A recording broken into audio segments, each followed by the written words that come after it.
நீங்க பார்த்து அதிர்ச்சியான டிமாண்ட் என்ன? முதல்ல அவங்க பொண்ணுங்களுக்கு 25 வயசு ஆகுதுன்னு வச்சுங்க. இப்ப 25 வயசுல அவங்க பொண்ணு எப்படி சம்பாதிக்குதோ அதே வயசுல தான் சார் எங்க பிள்ளைங்களும் சம்பாதிப்பாங்க.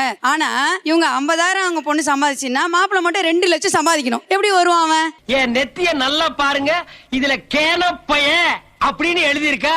இப்ப 30 வயசு மாப்பிள்ளைய காமிச்சேன்னு வச்சுங்களேன், என்ன அங்கிள் காமிக்கிறீங்க அப்படின்னு சொல்றாங்க. 30 வயசே அங்கிள்னா பையன் படிச்சுட்டு ஒரு ஹைக்கு வர்றதுக்கு ஒரு வயசு தேவைப்படுது இல்லைங்க சார்? 30 வயசுல அதே சேலரி வாங்கட்டும். அதே 30 வயசுல இருக்கிற பொண்ணு நீங்க கல்யாணம் பண்ணி கூட்டு வந்துப்பீங்களா?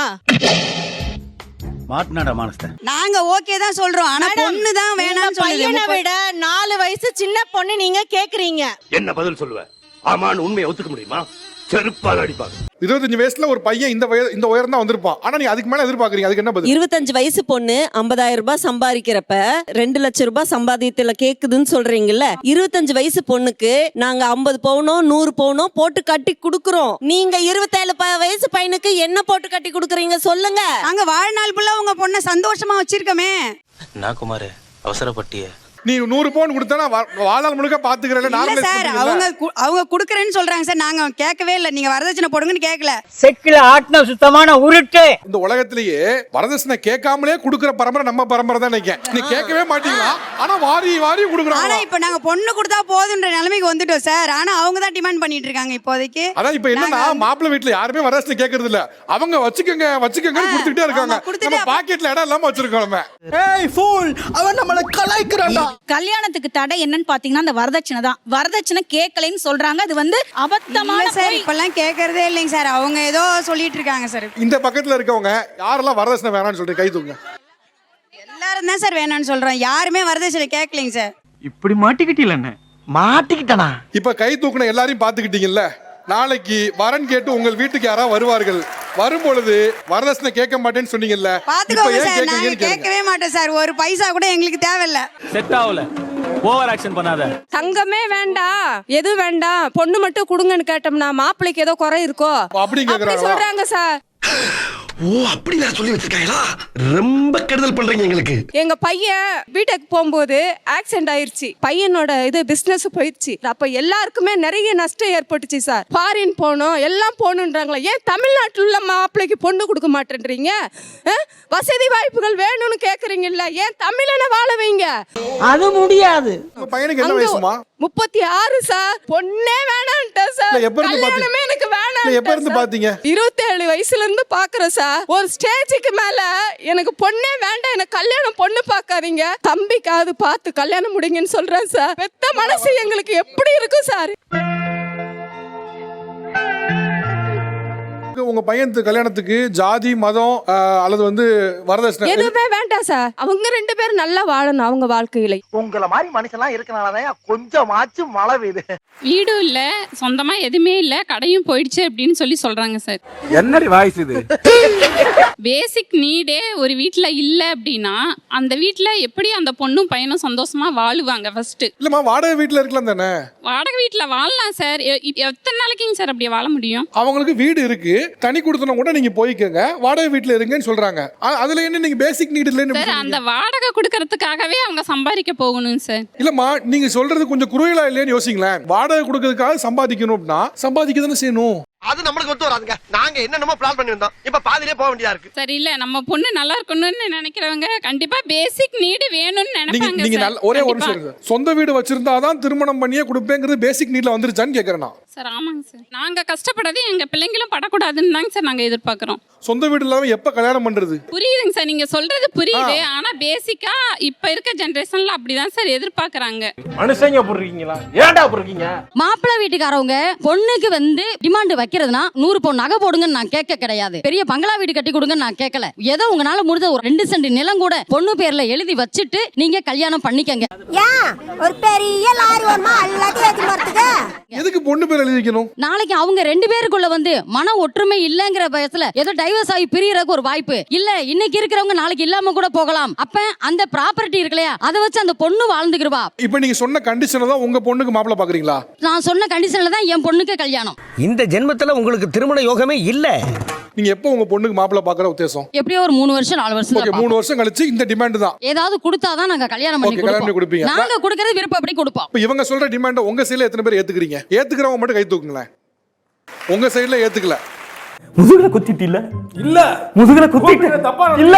ஒரு பொதுவா ஒரு டிமாண்ட் வைக்கணும்னா அந்த டிமாண்ட் வந்து ரெண்டு பக்கமும் ஃபேவரபிளா இருக்கணும். நீங்க உங்களுடைய கன்சர்னை மட்டுமே பாக்குறீங்களே தவிர எதிர்பக்கத்துல பார்க்கல. இப்போ ஒரு வேளை கல்யாணங்க பேர்ல வந்து நம்ம வீட்டையோ நிலத்தையோ வாங்க தான் வந்திருக்காங்களோ அப்படிங்கிற பயம் ஏன் வரக்கூடாது உங்களுக்கு? ஏன்னா உங்க டிமாண்ட்ல பூராமே ஏன் எனக்கு ஃபேவர் எதுவுமே இல்ல, உங்க ஃபேவர்ல இருக்கு, எனக்கே சந்தேகம் வரக்கூடாது. உடிச்ச மாப்பிள்ள பாயிண்ட ஒருவேளை என்கிட்ட இருக்க சொத்தை நீ அபகரிக்கிறதுக்கோ வீட்டையோ நிலத்தையோ அபகரிக்க பாக்குறீங்களோன்னு சந்தேகம் எனக்கு ஏன் வரக்கூடாது? நாளைக்கு உங்க நன்மைக்காக தான் சொல்றேன். இல்ல நீங்க ஆக்சுவலா முற்போக்கா பேசுவதாக நினைத்து நீங்க என்ன பண்றீங்கன்னா உங்களுக்கு ஃபேவரான விஷயத்தை தான் பேசுறீங்க. நீங்க நாளைக்கு உங்களுக்கு ஒரு பையன் இருந்து உங்ககிட்ட 2 சென்ட் முன்னாடி எழுதி கொடுத்தாரா கல்யாணம் பண்ணுவேன்னா எதை நம்பி கொடுக்கறது? நானு உங்க பொண்ணு யாருன்னு தெரியாது, என்ன பண்ணுவாங்கன்னு தெரியாது, உங்க ஃபேமிலி எப்படின்னு தெரியாது. எதை நம்பி நான் 2 சென்ட் நிலத்தையோ ஒரு 6 சென்ட் நிலத்தையோ ஒரு வீடையோ நான் எப்படி கொடுப்பேன்? இருந்தாலும் கடலமுத்து ரொம்ப ஸ்ட்ரிக்ட்பா. உங்க சைடுல கூட உங்களுக்கு சப்போர்ட் வராத காரணம் என்னன்னா உங்க டிமாண்ட் நியாயமானதா இல்ல, டிமாண்ட் பொதுவா இருக்கணும். ரொம்ப கரெக்டா சொன்னப்பா. ஒரு பொண்ணு வீட்ல இருந்து இப்படி ஒரு டிமாண்ட் வந்துச்சு, அதை கேட்டு நான் ஷாக் ஆயிட்டேன் அப்படின்னா என்ன டிமாண்ட்? சார் எங்க வீட்டு விஷயத்துல ஐ எம் சிங்கிள் மதர். நானு 2வது பையனுக்கு வந்து பொண்ணு பார்த்தோம், கோயம்புத்தூர் பொண்ணு. எல்லாம் பார்த்து எல்லாம் பேசி முடிச்சு என்கேஜ்மெண்ட் முடிய போகுது. நைட்டோட நைட்டா நாளைக்கு என்கேஜ்மெண்ட்னா இன்னைக்கு அந்த பொண்ணு சொன்னா உன் அம்மாவை வந்து நீ ஹோம் ஏஜ்க்கு அனுப்பிடு. ஐயோ அப்ப என்ன பண்ணுவீங்க?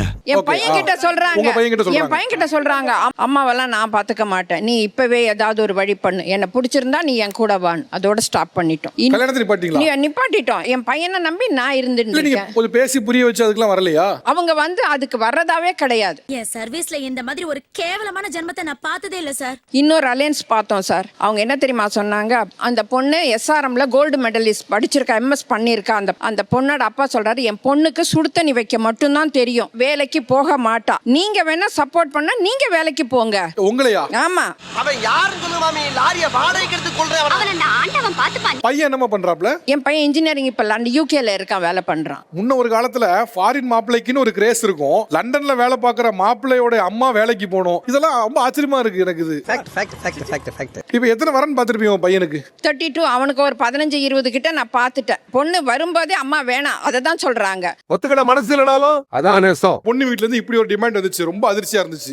6 மாசம் எங்க வீட்ல இருக்கணும் பொண்ணு, 6 மாசம் மாப்பிள்ளை வீட்ல இருக்கணும். கல்யாணம் ஆன பின்னால உங்க பையன் உங்க வீட்ல 6 மாசம், அங்க 6 மாசம் இருக்கணுமா சார்? ஐயோ நீங்க ரொம்ப டேஞ்சர் போல்தே. இவெல்லாம் இல்லன்னு சொல்ல வந்தீங்க எல்லாரும், கரெக்டா? அதெல்லாம் போய் சொல்றாங்க சார், அப்பெல்லாம் நடக்கலன்னு சொல்ல வந்தாங்க. சம்பந்தி இருக்கான்னு எல்லாம் கப்பு சிப்புன்னு அமைதியாயிட்டாங்க. முழுசா என் கூட வச்சுக்கிறேன்னு சொன்னீங்க, நடக்கல.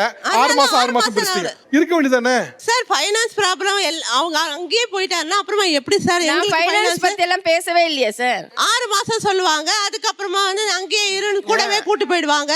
சரி அவங்க சிங்கிள் பேரண்ட் எங்க கூட வந்து இருக்கலாம்ல சார்? அது ஓகே தான். இல்ல எனக்கு அக்காவா இருக்கட்டும் சார். அவங்க சொல்லவே இல்லை, இப்போதான் அந்த வார்த்தை சொல்றாங்க. ஏன் சொல்லல நீங்க? அது மனசு வரல. மனசு வரல. சிரிக்கிறானி வெக்கமா இல்ல? சரி அவங்க வந்து இருக்கட்டும் எங்க வீட்ல. அது எப்படி சார்? 2 பேர் நாங்க ஹஸ்பண்ட் வைஃப் போய் அங்க போய் இருக்க ஏய், இது முடியுமா என்னப்பா சார்? இது? அப்படியெல்லாம் போக முடியாது சார். நாளைக்கு கண்டிப்பா அது ஒரு பிரச்சனை வரும். என் பொண்ணு வந்து அவங்க வீட்ல பொண்ணா இருக்குது, அவங்க புள்ள வந்து என் வீட்ல புள்ளையா இருக்கட்டும். எனக்கு லாஜிக் தான். நான் நினைச்சா பண்ணலாம், ஆனா பண்ண மாட்டேன். அதுதான் பயம் தான். பையன் நான் என்ன விட்டு மாப்பிள்ளை தான் அங்கேயே போயிடுவானோன்ற பயம் தான். நம்ம பையனை அவ்வளவு வீக்காவா வளர்த்திருக்கோம். வீக்கா தான் இருக்காங்க சார் ஆம்பளை பசங்க எல்லாமே. அந்த பெண்ணோட பாசம் வரும்போது நம்மளோட பாசம் கம்மியாயிடுது சார். நானே எங்க மாமியார் வந்து என்ன அப்படி வளர்த்தாங்க சார், பையனுக்கு அப்படி சப்போர்ட் பண்ணுவாங்க. ஆனா இன்னைக்கு வந்து என் கூட தான் அவர் வந்துட்டாரு. மாமியார் கீழே தனியா இருக்காங்க, நான் மாடியில இருக்கேன். சகல இந்த கேஸ்ல இதான் முக்கியமான பாயிண்ட். உங்க பையன் என்ன தெரியுமா, நான் என் புருஷனை எப்படி அங்க இருந்து கொண்டு வந்தேன்னு பையன் பாத்துட்டான். இப்ப அதே அவன் பண்ணிட்டான். அதனால அந்த பயம் இருக்கு சார். வெக்கமா இல்ல சார்? தனி கொடுத்துட்டு வச்சுல சார், நீ நல்லா இருக்க கூட நானும் நல்லா இருக்கணும், அவங்க இருக்கட்டும் அப்படின்ற மாதிரியே நடந்துக்கிறேன். அப்படி எல்லாம் கிடையாதுமா, அப்படி எல்லாம் கிடையாது. நான் எக்காரத்தை கொண்டு விட்டு கொடுக்க மாட்டேன். நான் எந்த ஆனாலும் பாத்துக்கிறேன்டா. நானு நல்ல பாலிசிமா. பையனா நிம்மதியா இருக்கட்டும் சார். இதெல்லாம் பார்த்து ஒருத்தர் நிம்மதியா இருக்க முடியும்னு நினைக்கிறீங்க? பாவண்டா அவன் எவ்வளவு கஷ்டப்படுறான் தெரியுமா? பொதுவா தனிப்பட்ட வாழ்க்கை எடுத்தாலும் சரி, இல்ல உலக சைக்கிள் எடுத்தாலும் சரி, எப்பயுமே வந்து ஒரு விஷயம் மேலேயே இருக்காது. மேல இருக்கும், அப்புறம் திருப்பி கீழே இருக்கும். சார் புரியுற மாதிரி சொல்லுங்க சார். ஒரு காலத்துல பொண்ணு வீடு மாப்பிள்ளை வீடு எடுத்தோம்னா மாப்பிள்ளை வீடோட கை ஓங்கி இருந்த சமயம்ங்கிறது இருந்துச்சு. இப்போ அவங்களோட கை கொஞ்சம் கம்மியாகி பொண்ணோட கை கொஞ்சம் ஏற ஆரம்பிக்கும். ஒரு வகையில இது ஆரோக்கியமானது, நான் வரவேற்கேன். என்னது இது? இருமச்சான் பேசிட்டு இருக்கல. ஆனா இதுல எங்க சிக்கல் ஆகுதுன்னா, இந்த பக்கத்துல இருக்கவங்க இவ்வளவு நாள் நீ அடிச்சல்ல, இது என் காலம், இப்ப நான் உன்னை அடிச்சு பார் அப்படின்னு. இது ரொம்ப தப்பான விஷயம். உங்களுக்கு நடந்தது அநீதினா இவங்களுக்கு நடக்கிறது என்ன?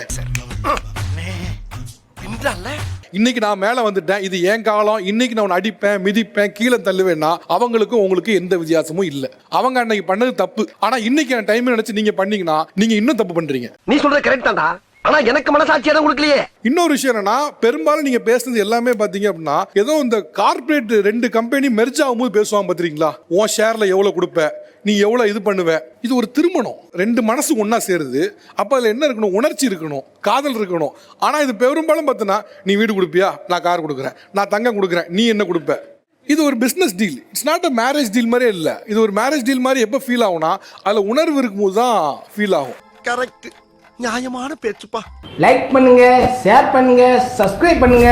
அந்த பெல்லுங்கிற பட்டன் இருக்கும், உங்க பொண்ணான கையால அந்த பெல்லை மட்டும் கொஞ்சம் அமுக்கிடுங்க.